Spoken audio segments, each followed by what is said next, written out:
University మంచి భవిష్యత్తు కోసం తెలుగు విద్యార్థులు ఇష్టపడే యూనివర్సిటీ. కాల్ 9059052378 9059052379.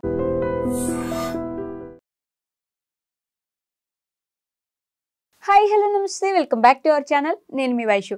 మనం తిరుపతికి వెళ్తాం. హుండీలో నిలువు దోపిడీ అని మొత్తం ఒంటి మీద నుంచి ఏముంటే అవన్నీ వేస్తుంటాం. కొన్నిసార్లు కొన్ని దగ్గరలో గుడికి వెళ్ళినప్పుడు హుండీలో మనం అనుకోకుండా మన ఫోన్ కానీ లేదంటే ఐఫోన్ అయి ఉండొచ్చు, లేదంటే అనుకోకుండా ఒక 1,00,000 రూపాయలు వేసేసి ఉండొచ్చు. మనకు అవి వెనక్కి కావాలనుకుంటాం. అసలు అలాంటి ఆప్షన్ ఉంటుందా? వెనక్కి తీసుకునే ఆప్షన్ ఉంటుందా? ఈ మధ్య కాలంలో ఒక ఆర్మీ పర్సన్ 4 కోట్లు తీసుకెళ్ళిపోయి మొత్తం హుండీలో తన ప్రాపర్టీ వేసేసారంట. సో ఒకవేళ మనం దాన్ని రిటర్న్ కావాలి, లేదు నేను బై మిస్టేక్ వేసాను, లేదంటే అప్పుడు ఆలోచించకుండా వేశాను, రిటర్న్ ఇచ్చేయండి అంటే ఈ గుడి ఈవో సభ్యులు ఎవరైతే ఉంటారో వాళ్ళు అలా ఇస్తారా? దాని గురించి మాట్లాడడానికి ఈరోజు నాతో పాటు అడ్వకేట్ నరేష్ గారు ఉన్నారు. సార్తో మాట్లాడదాం. హలో అండి. హలో అండి.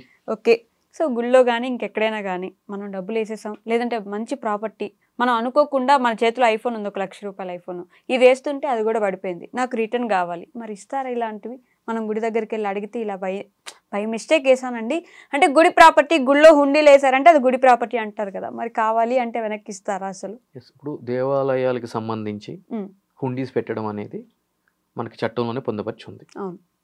అయితే ఈ హుండీస్ ఏ విధంగా మెయింటైన్ చేయాలి, ఒకసారి హుండీలో వేసిన ఏదైనా కూడా బహుమతి వెనక్కి తీసుకునే హక్కు వేసినటువంటి వ్యక్తికి ఉందా లేదా, అసలు అటువంటి చట్టం ఏదైనా ఉందా అని మనం మాట్లాడుకోవాలి అంటే కనుక the installation, safe gardening and accounting of Hundi rules 1975 అది ఒక చట్టం.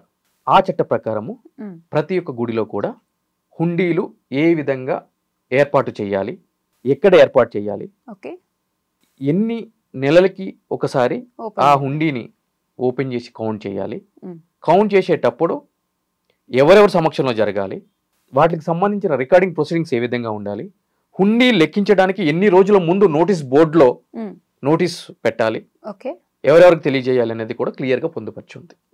అయితే ఇప్పుడు ఈ విషయం ఎందుకు తెర మీదకి వచ్చింది అని అంటే కనుక తమిళనాడులో ఒక రిటైర్డ్ ఆర్మీ పర్సన్ 65 సంవత్సరాల వ్యక్తి తన యొక్క భార్యతోటి విభేదాలతోటి 10 సంవత్సరాల క్రితం విడిపోవడం జరిగింది. అదేవిధంగా అతనికి 2 కూతుళ్ళు, వాళ్ళిద్దరికి కూడా మ్యారేజెస్ చేసి పంపించేయడం జరిగింది. అది అయిపోయిన తర్వాత అప్పటి నుంచి ఇప్పటి వరకు కూడా అతన్ని పట్టించుకున్నది ఎవరూ లేరు. 2 కూతుళ్ళు కావచ్చు, భార్య కావచ్చు, ఒంటరిగానే తన యొక్క జీవితాన్ని గడపడం జరుగుతుంది.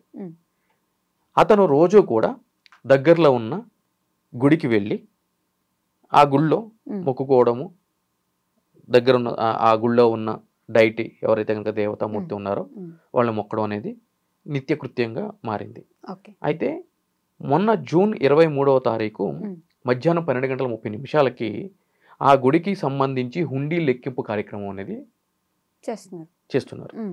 ఆ టైంలో ఆ యొక్క హుండీలో నుంచి వాల్యుబుల్ ప్రాపర్టీ డాక్యుమెంట్స్, అదేవిధంగా ఒక నాన్ జ్యుడిషియల్ బాండ్ పేపర్ మీద నాకు సంబంధించిన ఈ ఆస్తి అంతా కూడా ఈ యొక్క దేవస్థానానికి నేను రాసేస్తున్నాను అని చెప్పి ఆ రిటైర్డ్ ఆర్మీ పర్సన్ రాసినటువంటి డాక్యుమెంట్స్ వాళ్ళకి దొరకబట్టడం జరిగింది. దానికి సంబంధించిన తర్వాత ఒక ప్రాపర్టీ ఒరిజినల్ డాక్యుమెంట్స్ హుండీలో వేసేసి దాని తర్వాత ఈ యొక్క ఆస్తి అంతా కూడా దేవస్థానానికి చెందుతుంది అని చెప్పి రాసి సంతకం పెట్టిన తర్వాత ఆ ప్రాపర్టీ ఆ దేవస్థానాన్ని అయిపోతుందా అంటే కనుక అయిపోదు. ఎప్పుడు అవుతుంది అని అంటే కనుక టైటిల్ ట్రాన్స్ఫర్ కావాలి. అంటే సంబంధించిన రిజిస్ట్రేషన్ అధికారి ముందుకి ఆ యొక్క డాక్యుమెంట్స్ ఎవరైతే హుండీలో వేశారో ఆ వ్యక్తి వెళ్ళి కన్సర్న్ దేవాలయానికి సంబంధించిన బోర్డుకి అది రిజిస్ట్రేషన్ చేసినప్పుడు మాత్రమే ఆ యొక్క స్థలం కానీ అది యాక్చువల్గా 10 సెంట్స్ ఓపెన్ ల్యాండ్, అదేవిధంగా single store building worth of 4 crores అవి దేవస్థానానికి సంబంధించి ఉంటాయి. అయితే ఈ ఒరిజినల్ డాక్యుమెంట్స్ ఉన్నాయి కదా, ఈ ఒరిజినల్ డాక్యుమెంట్స్ ఏవైతే ఉన్నాయో అవి దేవస్థానానికి స్వాధీనం అయిపోయినట్టే. సో కాబట్టి ఈ 1975 యాక్ట్ ఏం చెప్తుంది అని అంటే కనుక ఒక్కసారి హుండీలో మీరు ఏదైనా సరే ఒక వస్తువు, ఒక బహుమతి లేదంటే ఒక కానుక వేశారు అని అంటే కనుక దట్ బిలాంగ్స్ టు డైటీ, అంటే ఆ దేవుడికి సంబంధించింది అని చెప్పని క్లియర్ గా, and it cannot be return అని చెప్పి కూడా ఉంది. బై మిస్టేక్ అయినా కూడా. అయితే ఇటువంటి సంఘటనలు ఏదైనా జరిగినాయా అని చెప్పి మనం మాట్లాడుకోవాలంటే అదే తమిళనాడులో 2024లో ఒక వ్యక్తి ఏం చేశాడు అని అంటే కనుక ఒక టెంపుల్కి వెళ్ళాడు. టెంపుల్కి వెళ్ళి టెంపుల్ హుండీలో తను చేంజ్ చేద్దామని నుంచి పాకెట్లోకి వెళ్ళి తీస్తే అన్ఫార్చునేట్గా ఒక ఐఫోన్ ఆ యొక్క హుండీలో పడిపోవడం జరిగింది. అవును. సో పడిపోయిన వెంటనే అతను ఏం చేశాడు అంటే కనుక సంబంధించిన దేవాలయానికి సంబంధించిన అధికారుల దగ్గరికి వెళ్ళి పొరపాటున నా యొక్క ఐఫోను ఈ యొక్క హుండీలో పడిపోయింది కాబట్టి ఆ యొక్క ఐఫోన్ని నాకు తిరిగి ఇవ్వండి అంటే కనుక సంబంధించిన అధికారులు క్లియర్గా చెప్పడం జరిగింది. దీనికంటే ఒక చట్టం ఉంటుంది. ఆ చట్ట ప్రకారము నువ్వు ఏ వస్తువు హుండీలో వేసినా కూడా అది తిరిగి నీకు ఇవ్వడానికి కుదరదు. దట్టు వెంటనే వెళ్ళి లాక్ ఓపెన్ చేసి హుండీ ఓపెన్ చేయడానికి కూడా మాకు ఎటువంటి అథారిటీ ఉండదు. హుండీ ఓపెన్ చేయాలి అని అంటే కనుక 10-15 రోజుల ముందు నోటీస్ బోర్డులో నోటీస్ పెట్టాలి. దాని తర్వాత ఏ టైంకి ఏ డేట్న ఎవరి సమక్షంలో హుండీ లెక్కింపు కార్యక్రమం జరుగుతుంది అనేది కూడా క్లియర్గా మేము మినిట్స్లో పొందుపరచాలి. కాబట్టి అది జరిగే ప్రక్రియ కాదు అని చెప్పని ఎప్పుడు హుండీ ఓపెన్ చేస్తున్నారు అనేది అతనికి ఇన్ఫర్మేషన్ ఇవ్వడం జరిగింది. సో అతను ఆ యొక్క 15 రోజుల తర్వాత హుండీ ఓపెన్ చేసే టైంకి వస్తే అప్పుడు కూడా ఆ ఫోన్ తీసిన తర్వాత ఆ ఫోన్ అతనికి ఇవ్వలేదు. ఇది దేవుడికి సంబంధించిందే, కావాలి అని అంటే కనుక నీ సిమ్ కార్డు ఇస్తాము అని చెప్పి అని అన్నారు. అతను ఆల్రెడీ అప్పటికే సిమ్ కార్డు తీసుకోవడం జరిగింది, వేరే సిమ్ కార్డు. ఇంకా రిక్వెస్ట్ చేస్తే దీనికి సంబంధించిన డేటా ఏదైతే ఉందో ఆ డేటా తీసుకోవడానికి మేము అనుమతిస్తాం తప్ప ఫోన్ అయితే కనుక నీకు ఇవ్వడానికి లేదు అని చెప్పి కూడా దేవస్థాన అధికారులు చెప్పడం జరిగింది. సో ఆబ్వియస్లీ ఆ ఫోన్ అనేది దేవస్థానానికి చెందింది, అతనికి మాత్రం ఇవ్వలేదు. అదేవిధంగా 2023లో అదే తమిళనాడులో కేరళకి సంబంధించిన ఒక భక్తురాలు దర్శనానికి వెళ్ళినప్పుడు ఆమె మెడలో ఉన్న తులసిమాలని తీసి హుండీలో వేసే క్రమంలో ఆమె మెడలో ఉన్న 1.75 సవరన్ గోల్డ్ చైన్ హుండీలో పడిపోవడం జరిగింది. పడిపోయిన తర్వాత ఆమె ఇమ్మీడియట్లీ తక్షణం ఆలయ అధికారుల దగ్గరికి వెళ్ళి ఇట్లా నా చైన్ పడిపోయింది అనంటే కనుక వాళ్ళు కూడా ఏం చెప్పారు అనంటే కనుక ఒక్కసారి హుండీలోకి వెళ్ళిన తర్వాత ఆ కానుక దేవుడికి సంబంధించింది అయితే తప్ప మీకు సంబంధించింది కాదు అని చెప్పి చెప్పడం జరిగింది.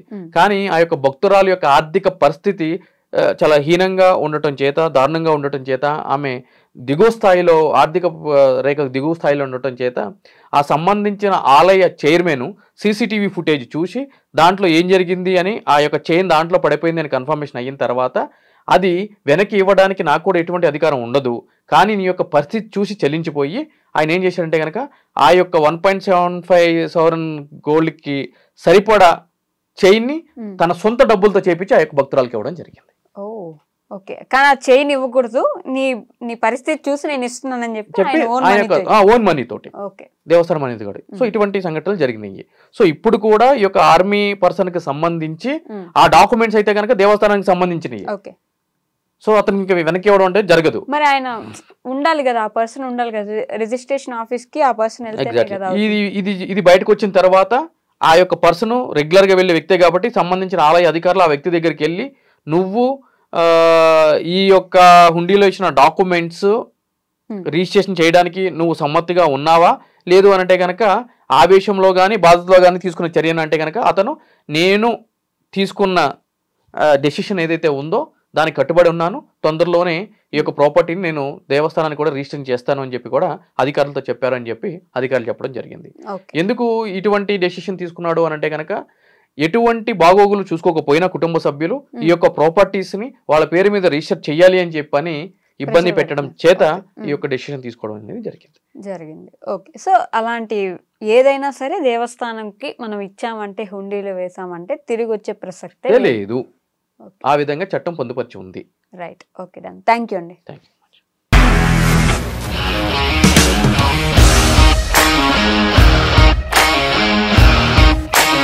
ఇండస్ట్రీలో కమిట్మెంట్ ఇష్యూస్ వస్తే నీకు కూడా వచ్చినట్టు మార్నింగ్ తీసుకెళ్ళాడంటే కొట్టి పడేసాడు.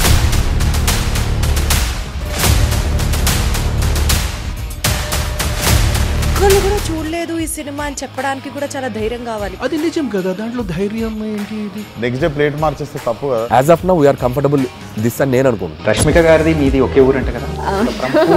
నీకు కోపం వచ్చిందంటే బాగా తిట్టేత్తరా? తిట్టేద్దామండి.